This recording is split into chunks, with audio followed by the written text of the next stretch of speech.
दोस्तों, आप सुन रहे हैं मनु भंडारी द्वारा लिखित उपन्यास महाभोज। तो आइए आगे बढ़े। क्या प्रमाण जुटाए थे उसने? अगर ऐसे प्रमाण हैं तो पुलिस को दो, वह नए सिरे से सारे मामले को। नहीं, कुछ नहीं करेगी यहाँ की पुलिस, कभी कुछ नहीं करेगी। करना होता तो पहले ही नहीं करती। कैसी बातें करते हो? बिना प्रमाण के कर ही क्या सकती है पुलिस? क्यों?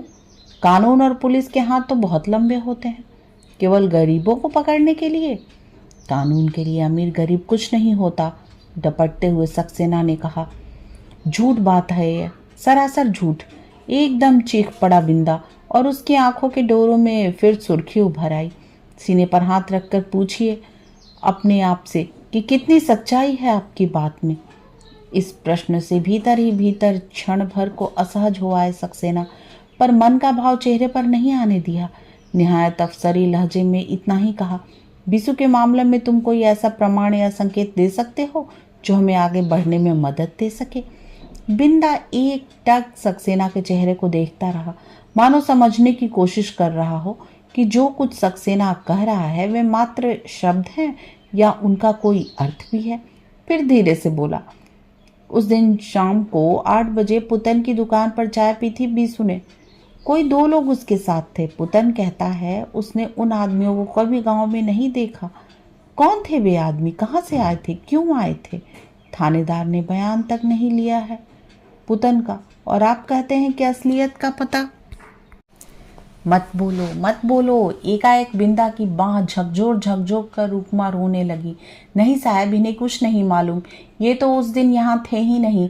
बस आप अब इन्हें छोड़ दें। इन्हें किसी ने कुछ करा दिया तो मैं कहाँ? चुप कर, बुक्का मत फाड़। बांह छुड़ाने की कोशिश करते हुए बिंदा ने फटकारा। नहीं, मैं चुप नहीं करूँगी। मैं नहीं बोलने दूंगी कुछ भी। साहब, हम पर रहम करो। थानेदार हिम्मत करके फिर भीतर घुस आया। सर, पानी पिलाओ इन लोगों को और मुझे भी। रुकमा ने पानी भी नहीं पिया, हाथ जोड़ जोड़ कर यही रिरियाती रही। इनसे कुछ मत पूछो साहब, इन्हें अब छोड़ दो, हमें कुछ नहीं मालूम। जानते हैं साहब, बिसु इसके लिए भगवान था बिल्कुल। वो मरा है तो ऐसे रोई है जैसे यह भी जिंदा नहीं रहेगी अब, और बिसु की मौत के बारे में आज मुझे कुछ सोचने नहीं दे रही है। रुकमा के आंखों में आंसुओं ने जैसे बिंदा के सारे तैस और आवेश को धो दिया। बहुत ही कातर स्वर में बोला, ऐसा आतंक आपने कभी देखा नहीं होगा साहब। लोगों के घर जमीन और गाय बैल ही नहीं रेहन पर रखे हुए हैं। जोरावर और सरपंच के यहाँ उनकी आवाज और जबान तक बंधक रखी हुई है, कोई चूं तक नहीं कर सकता है। उसकी आवाज में फिर आक्रोश घुलने लगा और कनपटी की नसें फड़कने लगी। गुस्से में वह कह उठा, मन करता है फावड़ा लेकर 2 टुकड़े कर दूं जोरावर के, फिर चाहे फांसी पर ही लटक जाऊं। मत बोलो ऐसी बात, भगवान के वास्ते मत बोलो। इन्हें जाने दो साहब। और रुकमा सचमुच ही बिंदा की बांह खींचकर उसे दरवाजे की ओर घसीटने लगी। थानेदार उम्मीद कर रहा था कि कम से कम इस बेहूदगी पर तो सक्सेना भड़केंगे ही, या उसे ही कुछ करतब दिखाने का आदेश मिलेगा, पर ऐसा कुछ नहीं हुआ। उन्होंने बिंदा से केवल इतना ही कहा, ठीक है, आज तुम जाओ, पर तुम्हें कल फिर आना होगा, और हो सके तो अकेले ही आना। और क्या, वह थाना है कोई सैरगाह नहीं कि कोई भाई के लिए चला आ रहा है तो कोई लुगाई को। और फिर बड़े अदब से सक्सेना के सामने पानी पेश करके पूछा, चाय अभी लेंगे सरकार, या एक बयान और हो जाए उसके बाद? दूसरा बयान जरा ठहर कर लूँगा, आप तब तक बाहर बैठिए, ज़रूरत होने पर बुला लूँगा। थानेदार के जाते ही सक्सेना को इस तरह ढीला छोड़कर कुर्सी के हवाले किया मानो बड़ी देर से वे एक भयंकर तनाव के बीच में रहे हों। जिन लोगों के बयान होने थे उस सूची में पुतन का नाम कहीं नहीं था। उन्होंने वह नाम जोड़ा, कुछ और बातें नोट की और फिर कुर्सी की पीठ पर सिर टिकाकर आंखें मूंद ली। बिंदा और रुकमा चले गए थे, लेकिन फिर भी उसकी आवाज, उसका चेहरा, उसका तेवर जैसे वे अपने आसपास ही महसूस कर रहे थे। उसके बाद 3 बयान और हुए, पर बयान के नाम पर मात्र खाना पूरी, बने बनाए प्रश्न और उनके बने बनाए उत्तर, जो इस मामले को न आगे ले जा सकते हैं न पीछे, केवल मामले की फाइल को थोड़ा और भारी भरकम बनाने में सहायक हो सकते हैं। मन कहीं से उखड़ गया था सक्सेना का और वे कोशिश करके भी उसे जमा नहीं पा रहे थे। आखिर अपनी कचहरी बर्खास्त की सक्सेना ने। आज चाय भी नहीं पी और समय से कुछ पहले ही चल दिए। चलने से पहले सक्सेना ने आदेश दिया, थानेदार को कल चाय की दुकान वाले पुतन को भी बयान के लिए बुला लेना। पुतन को? इस तरह पूछा थानेदार ने मानो इस नाम का कोई तुक नहीं समझ में आ रहा हो।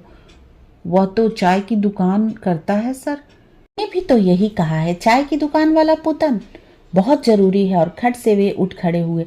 ठीक है सर। और वह सक्सेना के पीछे पीछे जीप तक चला आया। आज जब चाय भी नहीं पी तो खाने के लिए भी कहने की हिम्मत नहीं हुई थानेदार की। इस बिंदा ससुरे ने मिजाज बिगाड़ ही दिया साहब का। आखिर व्हील पर नहीं बैठे सक्सेना, बगल वाली सीट पर बैठे और जब जीप स्टार्ट होकर अहाते से बाहर निकल आई तो अपना सिर सीट की पीठ पर टिका दिया उन्होंने। 45 मिनट की वह ड्राइव अजीब सी बेचैनी में ही काटी उन्होंने, पर बेचैनी किस बात को लेकर है वे खुद नहीं समझ पाए। बिंदा की इन भावुकता भरी बातों से बेचैन होने वाली उम्र और मानसिकता वे बरसों पीछे छोड़ आए हैं। पुलिस वाले के लिए वैसे भी इस तरह की बातें मात्र लफ्ज़ी हैं और कुछ नहीं। बहुत बार बहुतों से सुने हैं इस तरह के अनर्गल प्रलाप। बातों में नहीं पर उनके चेहरों में जरूर कुछ ऐसा है जो सक्सेना को बेचैन बनाए हुए है। बिंदा का चेहरा फिर उनकी आंखों में उभर आया और एकाएक ही बरसों पुराना दिनेश उनके सामने आ खड़ा हुआ। सचमुच दिनेश से कितना मिलता है इसका चेहरा, और इतनी देर से बिंदा नहीं, बिंदा की बातें नहीं, वरन अतीत के असंख्य परतों के नीचे दबा हुआ दिनेश ही उन्हें परेशान कर रहा था। शायद 42 के दिन आंखों के आगे उभर आए। क्या उमंग, क्या जोश था उन दिनों में। हड़तालें, जुलूस और नारे के बीच ही दिन गुजरते थे और रात को नींद में ही भुजाएं फड़कती रहती थी और मुठ्ठियां हवा में उछल जाती थी। एक बार भी और दिनेश सेक्रेटेरिएट पर तिरंगा लगाने का संकल्प लेकर निकले थे। दूसरी मंजिल तक पहुंच ही गए थे कि अचानक गोली चलने की आवाज सुनकर वे भाग आए, बिना इस बात की परवाह किए कि पीछे दिनेश अकेला रह जाएगा। पुलिस का डर था या प्राणों का मोह, जिसने सोचने ही नहीं दिया कि दोनों साथ निकले हैं, 7 कदम बढ़ाया है तो अंत तक साथ ही रहना चाहिए। दिनेश पकड़ा गया था और इतनी पिटाई हुई थी उसकी कि सारी पसलियां चकनाचूर हो गई थी। 1 सप्ताह तक अस्पताल में रहकर वह मर गया था। दीवार से सिर फोड़ फोड़ कर कितना रोए थे वे, कितना कोसा था अपने को, कैसी कैसी धिक्कार और लानत भेजी थी अपने खुद के नाम। कितने दिनों तक एक भयंकर अपराध बोध के नीचे घुटा घुटा और मरा मरा महसूस करते रहे थे।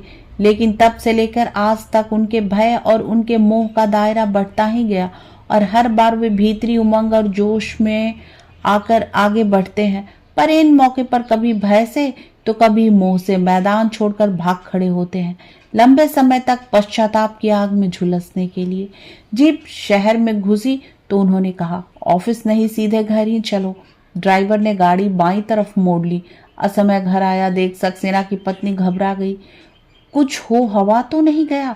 इन गांव वाले का कुछ भरोसा नहीं, आए दिन तो ऐसी वारदातें सुनने को मिलती रहती हैं। झपट कर वे बाहर निकली। सामने सक्सेना को सही सलामत देखा तो आश्वस्त हुई। आज इतनी जल्दी कैसे आ गए? ऑफिस नहीं गया, सरहुआ से सीधे यहीं आ गया। सिर्फ शरबत पिया और अपने ठंडे अंधेरे बेडरूम में पहुंचे। पत्नी से बिना विशेष कुछ बातचीत की आंखें मूंदकर चुपचाप लेट गए। 2 दिन के बयानों के बाहर ही की दुनिया एकदम समाप्त हो गई थी। यह आत्महत्या का नहीं, हत्या का मामला है, एक क्लियर केस ऑफ मर्डर। पर सारी दुनिया और दुविधा भीतर सिमट आई थी। उन्हें डीआईजी के आदेश पर चलना है या अपनी रिपोर्ट खुद तैयार करनी है। बिंदा की जिन बातों को भावुकता भरी बातें समझकर वे टालते रहे थे, वही बातें हथौड़ी की तरह उनकी भेजी पर ठुकने लगी। काफी देर तक अपने को ही कुरेदते रहने के बाद उन्होंने भीतर ही भीतर निर्णय कर लिया। निर्णय नहीं, संकल्प किया कि जो भी हो, जैसा भी हो, वे इस मामले की तह तक जाएंगे और इस वारदात का रेशा रेशा उधेड़ कर रख देंगे। केवल यही नहीं, बिंदा के पास जो प्रमाण है उनमें कुछ दम हुआ तो पुलिस की फाइलों में गड़ी इस घटना को भी खोद निकालेंगे। आज के लिए बस इतना ही। तब तक के लिए आज्ञा दीजिए और हाँ, चैनल को लाइक, शेयर और सब्सक्राइब करना ना भूलें।